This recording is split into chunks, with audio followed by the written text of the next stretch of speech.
Hi everyone, welcome back. This is Rashid from Motives Academy Cherpulassery. കഴിഞ്ഞ ക്ലാസ്സിൽ നമ്മൾ MongoDB എങ്ങനെ നമ്മുടെ സിസ്റ്റത്തിലേക്ക് ഇൻസ്റ്റാൾ ചെയ്യാം എന്നുള്ളത് നോക്കി. ആ MongoDB കോമ്പസിൻ്റെ ഉള്ളിൽ നമുക്ക് എങ്ങനെ ഒരു കണക്ഷൻ സ്ട്രിങ് ക്രിയേറ്റ് ചെയ്യാം എന്നുള്ളത് നമ്മൾ നോക്കി. ഇനി നമ്മൾ നോക്കാൻ പോകുന്നത് ആ പർട്ടിക്കുലർ കണക്ഷൻ സ്ട്രിങ്ങിൻ്റെ ഉള്ളിൽ ക്വറി യൂസ് ചെയ്തിട്ട് എങ്ങനെ ഡാറ്റാബേസ് ക്രിയേറ്റ് ചെയ്യാമെന്നും എങ്ങനെ കണക്ഷൻ ക്രിയേറ്റ് ചെയ്യാമെന്നും എങ്ങനെ നമുക്ക് വേണ്ട ഡാറ്റാസ് ആ ഡാറ്റാബേസിൽ നിന്ന് ഒരു ടേബിളിൽ നിന്നോ അല്ലെങ്കിൽ ഒന്നിൽ കൂടുതൽ ടേബിളുകളിൽ നിന്നോ എങ്ങനെ ഡാറ്റാസ് ആവശ്യാനുസരണം ഫെച്ച് ചെയ്യാം എന്നുള്ളതാണ് നമ്മൾ നോക്കാൻ പോകുന്നത്. അപ്പോൾ നിങ്ങൾ ഇൻസ്റ്റാൾ ചെയ്ത് നിങ്ങളുടെ MongoDB കോമ്പസ് ഓപ്പൺ ചെയ്ത് കഴിഞ്ഞ് കണക്ഷൻ സ്ട്രിങ് നിങ്ങൾ കോൺഫിഗർ ചെയ്ത് കഴിഞ്ഞാൽ നിങ്ങൾക്ക് ഇങ്ങനെ ഇത് നമ്മളെ കണക്ഷൻ സ്ട്രിങ്ങിൽ ക്ലിക്ക് ചെയ്ത് കഴിഞ്ഞാൽ ഇങ്ങനെ കുറച്ച് കാര്യങ്ങൾ കാണാൻ വേണ്ടി പറ്റും.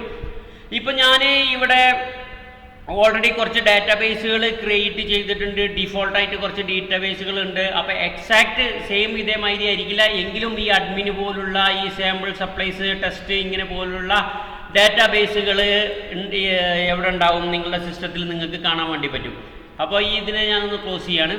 അപ്പോൾ ഇങ്ങനെ ആയിരിക്കും നിങ്ങളുടെ ബേസിക്കായിട്ട് ഫസ്റ്റ് ഇൻസ്റ്റാൾ ചെയ്ത് നിങ്ങൾ ഓപ്പൺ ചെയ്യുന്ന സമയത്ത് കണക്ഷൻ സ്ട്രിങ് കോൺഫിഗർ ചെയ്യുന്ന സമയത്ത് നിങ്ങൾക്ക് കിട്ടുക. ഇവിടെ നമുക്ക് ഈ ഓട്ടീവ്സ് എന്ന ഈ ഒരു കണക്ഷൻ സ്ട്രിങ് യൂസ് ചെയ്തിട്ട് ആ ഓട്ടീവ്സിൻ്റെ ഉള്ളിൽ നമുക്ക് ഡാറ്റാബേസ് ക്രിയേറ്റ് ചെയ്യണം. അതിന് വേണ്ടിയിട്ട് എന്താണ്, നമ്മളുടെ കണക്ഷൻ സ്ട്രിങ്ങിൻ്റെ ഇവിടെ ഒരു ഐക്കൺ കാണാം. ഈ ഐക്കണിൽ ക്ലിക്ക് ചെയ്ത് കഴിഞ്ഞാൽ ഇത് എന്തിൻ്റെ ഐക്കണാവുന്ന നമ്മുടെ MongoDB ഷെല്ലിൻ്റെ ഐക്കണാണ്. ഈ MongoDB ഷെല്ലിൻ്റെ ഉള്ളിലാണ് നമ്മൾ എന്ത് ചെയ്യേണ്ടത്, നമ്മളുടെ ഡാറ്റാബേസ് ക്രിയേറ്റ് ചെയ്യലും നമ്മളുടെ ക്രിയേറ്റ് ചെയ്ത ഡാറ്റാബേസിൻ്റെ ഉള്ളിൽ നിന്നുകൊണ്ട് നമ്മൾ ക്വറീസ് എഴുതലും എല്ലാം നടക്കുന്നത് ഈ ഒരു ഷെല്ലിൻ്റെ ഉള്ളിൽ വെച്ചിട്ടാണ്. ഇപ്പോൾ ഡിഫോൾട്ടായിട്ട് എവിടെയാണ് അത് വന്ന് നിൽക്കുന്നുണ്ടാകുക, നമ്മളുടെ കണക്ഷൻ സ്ട്രിങ്ങിൽ ഓൾറെഡി ടെസ്റ്റ് എന്ന് പറഞ്ഞിട്ടൊരു ഡാറ്റാബേസ് ഉണ്ടാകും. അതിൻ്റെ ഉള്ളിലാണ് എന്ത് ചെയ്യുക, ഇത് വന്ന് നിൽക്കുക. നമുക്ക് ടെസ്റ്റ് അല്ല വേണ്ടത്, നമുക്ക് പുതിയൊരു ഡാറ്റാബേസ് നമുക്ക് ക്രിയേറ്റ് ചെയ്യണം. സ്റ്റുഡൻസ് എന്ന് പറഞ്ഞിട്ട് സ്റ്റുഡൻസിൻ്റെ ഡീറ്റെയിൽസ് വെച്ചിട്ടാണ് നമ്മളുടെ ഡാറ്റാബേസ് നമ്മൾ പഠിക്കാൻ വേണ്ടി പോകുന്നത്.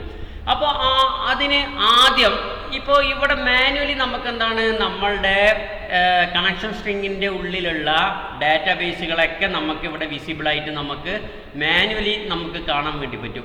ബട്ട് നമുക്ക് ക്വറി യൂസ് ചെയ്തിട്ട് നമുക്ക് എങ്ങനെ അതിനെ കാണാൻ വേണ്ടി പറ്റും. നമ്മുടെ ഫസ്റ്റ് ക്വറി എന്ന് പറയുന്നത് ഷോ DBs ആണ്. ക്വറി എന്ന് പറഞ്ഞു കഴിഞ്ഞാൽ ഒരു കമൻസ് ആണ്, ഒരു സെറ്റ് ഓഫ് കമൻസ് ആയിരിക്കും, അല്ലെങ്കിൽ ഒന്നോ രണ്ടോ വേർഡുകൾ അടങ്ങിയിട്ടുള്ള കമൻസുകളായിരിക്കും.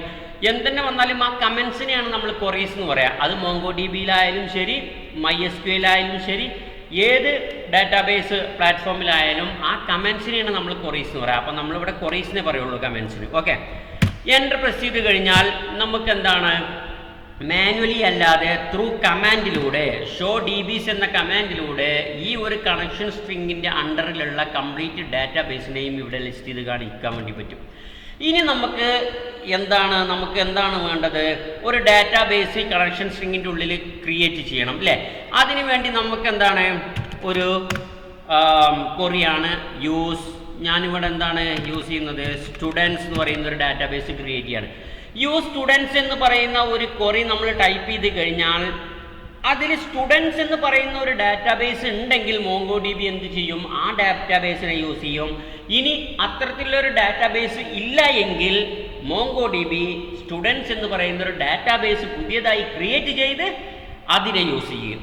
എൻ്റർ പ്രസ് ചെയ്ത് കഴിഞ്ഞാൽ ഇപ്പോൾ നിങ്ങൾക്ക് ഇവിടെ കാണാൻ വേണ്ടി പറ്റിയ ടെസ്റ്റ് എന്നുള്ളത് മാറി എന്തായി, ഡിഫോൾട്ട് ഡാറ്റാബേസായ ടെസ്റ്റ് മാറിയിട്ട് അത് എന്തിലേക്ക് പോയിന്റ് ചെയ്തു, നമ്മളുടെ സ്റ്റുഡൻസ് ഡാറ്റാബേസിലേക്ക് പോയിന്റ് ചെയ്തിട്ടുണ്ട്. ഇനി നമ്മൾ ഇവിടെ വന്നു കഴിഞ്ഞാൽ നമുക്കൊരിക്കലും ആ ഒരു ഡാറ്റാബേസിനെ റിഫ്രഷ് ചെയ്താലും ഇവിടെ കാണാൻ വേണ്ടി പറ്റില്ല. കാരണം നമ്മൾ ഇതിൻ്റെ അണ്ടറിൽ കണക്ഷൻ ഉണ്ടാക്കണം. കണക്ഷൻ അല്ല, കളക്ഷൻ എന്ന് പറഞ്ഞു കഴിഞ്ഞാൽ MySQL വരുമ്പോൾ അത് ടേബിൾ ആവും. അതായത് ഓരോന്നിനും ഓരോ പർട്ടിക്കുലർ റെക്കോർഡുകൾ, സെറ്റ് ഓഫ് റെക്കോർഡുകൾ ഉണ്ടാക്കണം.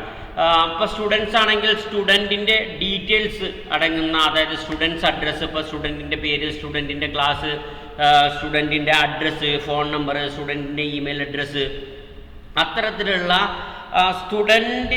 സ്റ്റുഡൻറ്റുമായി ബന്ധപ്പെട്ടിരിക്കുന്ന ബേസിക് ആയിട്ടുള്ള ഇൻഫോ സേവ് ചെയ്യാൻ വേണ്ടി അല്ലെങ്കിൽ സൂക്ഷിച്ച് വെക്കാൻ വേണ്ടിയിട്ടാണ് നമ്മൾ എന്ത് യൂസ് ചെയ്യുന്നത്, സ്റ്റുഡൻസ് എന്ന് പറയുന്ന ഡാറ്റാ ബേസിൻ്റെ ഉള്ളിൽ സ്റ്റുഡൻറ്റ് ഡാറ്റ എന്ന് പറയുന്ന ഒരു പുതിയ കളക്ഷൻ നമ്മൾ ക്രിയേറ്റ് ചെയ്യാണ്.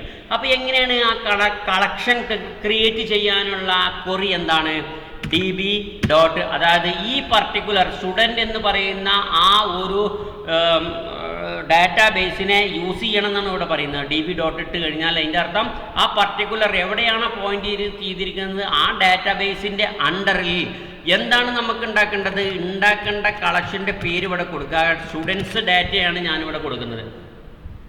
Students data, spelling students data. രണ്ട് വാക്കുകൾ വരികയാണെങ്കിൽ ക്യാമൽ കേസ് കൊടുക്കണം. ക്യാമൽ കേസ് എന്ന് പറഞ്ഞാൽ സെക്കൻഡ് വേർഡ് അല്ലെങ്കിൽ തേർഡ് വേർഡ്, അതിൻ്റെയൊക്കെ സ്റ്റാർട്ടിങ് ക്യാപിറ്റൽ ലെറ്റർ കൊടുക്കുക.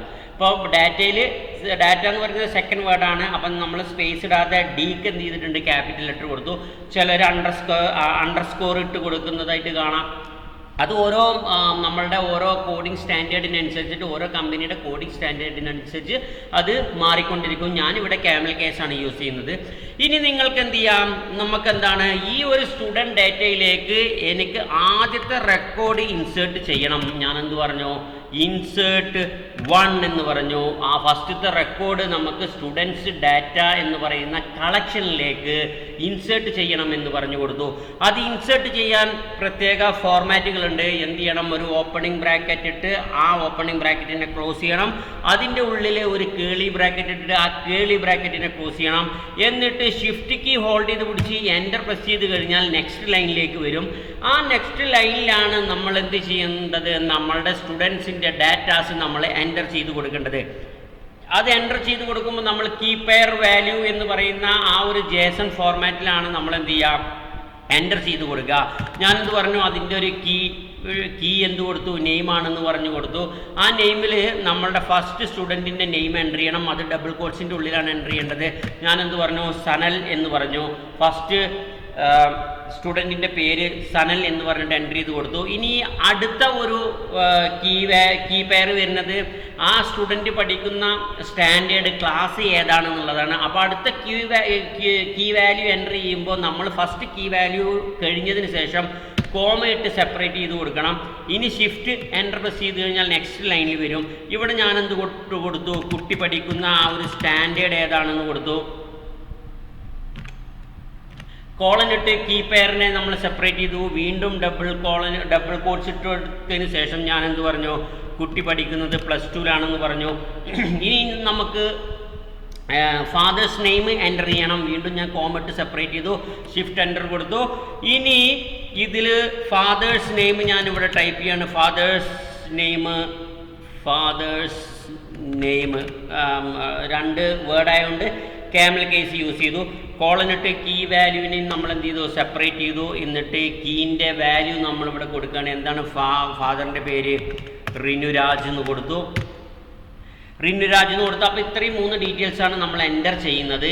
ഇനി ഞാൻ എന്താ ചെയ്യാൻ പോകുന്നത്, ജസ്റ്റ് നമ്മളുടെ എൻ്റർ കീ പ്രസ് ചെയ്ത് കഴിഞ്ഞാൽ ആ ഒരു കളക്ഷനിൽ സ്റ്റുഡൻസ് എന്ന് പറയുന്ന ഒരു ഡാറ്റാബേസ് ക്രിയേറ്റ് ആവുകയും ആ സ്റ്റുഡൻസിൻ്റെ അണ്ടറിൽ സ്റ്റുഡൻസ് ഡാറ്റ എന്ന് പറയുന്ന ഒരു കളക്ഷൻ ക്രിയേറ്റ് ആവുകയും ആ കളക്ഷൻ്റെ ഉള്ളിൽ നമ്മൾ ഇത്രയും കൊടുത്തിട്ടുള്ള ഈ ഒരു വാല്യൂസ് സ്റ്റോർ ആവുകയും ഡാറ്റ സ്റ്റോർ ആവുകയും ചെയ്തു. ആ സ്റ്റോർ ആയി എന്ന് അറിയണമെന്നുണ്ടെങ്കിൽ ഇവിടെ എന്താണ്, അക്നോളജ്ഡ് ട്രൂ എന്ന് കാണിക്കും. പിന്നെന്താണ്, ഇൻസേർട്ട് ചെയ്തിട്ടുള്ള ID ഒബ്ജക്റ്റ് ID ആണ്. ആ ഒബ്ജക്റ്റ് IDയെയും ഇവിടെ MongoDB എന്ത് ചെയ്യും, നമുക്ക് കാണിച്ചു തരും. ഇനി നമ്മളുടെ ലെഫ്റ്റ് സൈഡിൽ വന്ന് ആ 3 ഡോട്ടിൽ ക്ലിക്ക് ചെയ്ത് റിഫ്രഷ് ഡാറ്റാബേസ് ക്ലിക്ക് ചെയ്ത് കഴിഞ്ഞാൽ ഇപ്പം നിങ്ങൾ നോക്കി നോക്കി ഇവിടെ നമുക്കൊരു സ്റ്റുഡൻസ് എന്ന് പറയുന്ന ഡാറ്റാബേസ് ക്രിയേറ്റ് ആയി.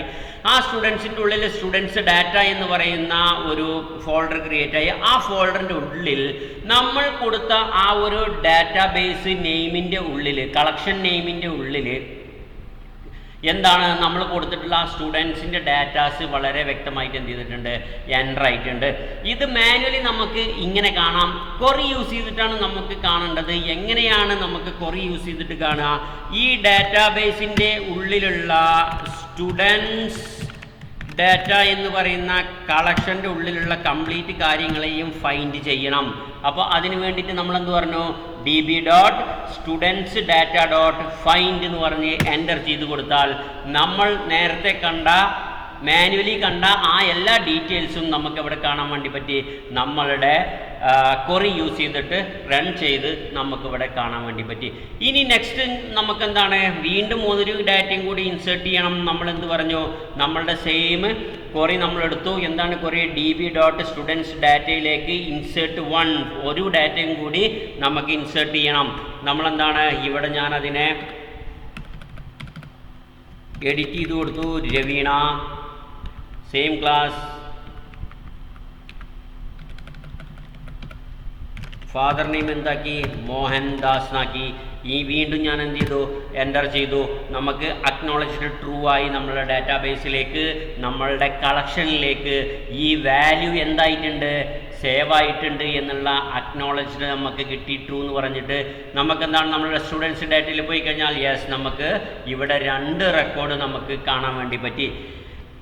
നമുക്ക് ക്വറി യൂസ് ചെയ്തിട്ട് എങ്ങനെ കാണാം, സെയിം നമ്മൾ നേരത്തെ യൂസ് ചെയ്ത ക്വറി തന്നെ, ഫൈൻഡ് എന്ന് പറയുന്ന ക്വറി യൂസ് ചെയ്തിട്ട് db.students ഡാറ്റയിലുള്ള കളക്ഷനെ ഫൈൻഡ് ചെയ്യണമെന്ന് നമ്മൾ പറഞ്ഞു കൊടുക്കുന്ന ക്വറിയാണ് db.students data.find എന്ന് പറഞ്ഞിട്ട് എൻ്റർ പ്രസ് ചെയ്ത് കഴിഞ്ഞാൽ സെയിം ഡാറ്റ നമുക്ക് എന്താണ് ക്വറി യൂസ് ചെയ്തിട്ട് ഈ ക്വറി റൺ ചെയ്തതിൻ്റെ റിസൾട്ടാണ് ഇവിടെ ഇത്രയും നമ്മൾ കാണുന്നത്. അപ്പോൾ ഈ ക്വറി അപ്പോൾ നമ്മളുടെ സ്റ്റുഡൻസ് ഡാറ്റ എന്ന് പറയുന്ന കളക്ഷനിൽ എത്ര ഉണ്ട്, ഈ 2 സ്റ്റുഡൻസിൻ്റെ ഡാറ്റാസ് ഉണ്ട്. അപ്പോൾ ഇനി അടുത്ത ക്ലാസ്സിൽ എന്താണ്, വേറെ സ്റ്റുഡൻസിൻ്റെ മാർക്സ് എന്ന് പറയുന്ന ഒരു മാർക്സ് നമ്മൾ ഒരു പുതിയൊരു കളക്ഷൻ ക്രിയേറ്റ് ചെയ്യുകയും ആ കളക്ഷനിൽ നിന്ന് അപ്പോൾ സനലിൻ്റെ കംപ്ലീറ്റ് മാർക്കുകൾ ആ ടേബിളിൽ നിന്ന് നമ്മൾ എന്ത് ചെയ്യും, ഫെച്ച് ചെയ്യുകയും ചെയ്യും. ആ ഫെച്ച് ചെയ്യേണ്ട രീതി നമ്മൾ ആദ്യം ഓരോ ടേബിളിൽ നിന്ന് ഒരു പർട്ടിക്കുലർ ടേബിളിൽ നിന്ന് ഡാറ്റ ഫെച്ച് ചെയ്ത് പഠിക്കും. എന്നിട്ട് 2 ടേബിളും കമ്പൈൻ ചെയ്ത് ആ 2 ടേബിളിൽ നിന്നും നമുക്ക് വേണ്ട ഡാറ്റാസ് മാത്രം ഫെച്ച് ചെയ്ത് നമ്മളെന്താണ് ക്വറി എഴുതി പഠിക്കും.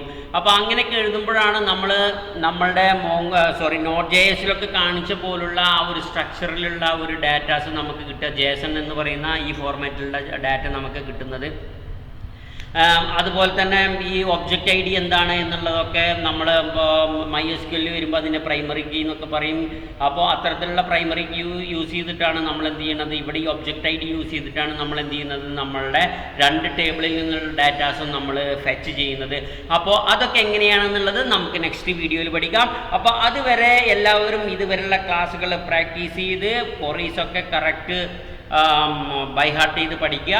നമുക്ക് എന്ത് ചെയ്യാം, അടുത്ത ക്ലാസ്സിൽ ഇതിലും വലിയ വലിയ ക്വറീസ് ഒക്കെ എഴുതി നമുക്ക് ഇതിൽ ഒരു എക്സ്പേർട്ട് ആവാം. അതുവരെ stay tune and see you in the next video.